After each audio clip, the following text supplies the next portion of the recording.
Kristen radikal adalah musuh bersama.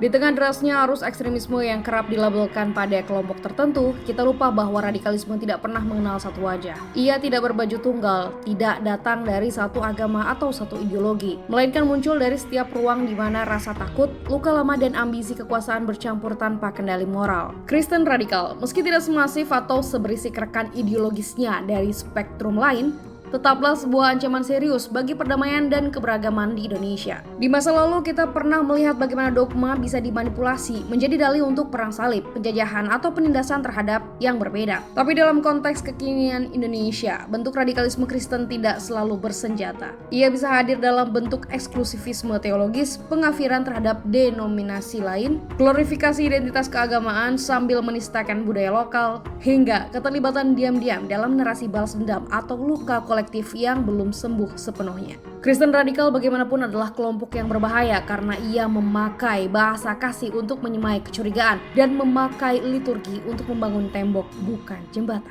Yang membuat bahaya ini semakin nyata adalah kenyataan bahwa sebagian dari mereka menyusup ke dalam ruang-ruang kekuasaan sosial, lembaga pendidikan, relawan, hingga politik lokal dengan narasi superioritas moral. Mereka berbicara tentang mengembalikan kejayaan Kristen atau melawan islamisasi dan tanpa sadar mereproduksi pola yang sama seperti kelompok ekstrim lain yang mereka kecam. Jika kita ingin menjaga pluralisme dan moderasi sebagai nafas kebangsaan, maka keberanian untuk mengkritik kekeliruan dari dalam rumah sendiri menjadi mutlak. Itulah mengapa perlawanan terhadap Kristen radikal tidak bisa ditunda dan tidak bisa hanya diserahkan pada negara atau aparat. Lebih dari itu, mengakui keberadaan Kristen radikal sebagai ancaman adalah langkah penting untuk membangun solidaritas lintas iman yang otentik. Kristen radikal adalah musuh bersama karena ia menghancurkan bukan hanya relasi antar umat beragama, tapi juga relasi antar manusia dan imannya sendiri. Ia membungkam suara kasih yang universal dan menggantinya dengan desakan untuk membalas. Ia membekukan agama menjadi identitas eksklusif yang tak mampu lagi menjangkau yang berbeda. Dan pada akhirnya, ia membunuh kepercayaan publik terhadap kekristenan itu sendiri sebagai kekuatan moral dalam masyarakat. Maka jika Indonesia ingin bertahan sebagai bangsa yang menjunjung moderasi, maka seluruh elemen bangsa harus mengafirmasi satu hal: radikalisme dalam wajah apapun, dari iman apapun, adalah musuh bersama. Dan dalam peringatan Jumat Agung dan Paskah tahun ini, umat Kristiani Indonesia harus berani menegaskan, bukan hanya kepada dunia luar, tetapi kepada diri sendiri, bahwa mereka berdiri di pihak cinta, bukan dendam, di pihak pengampunan,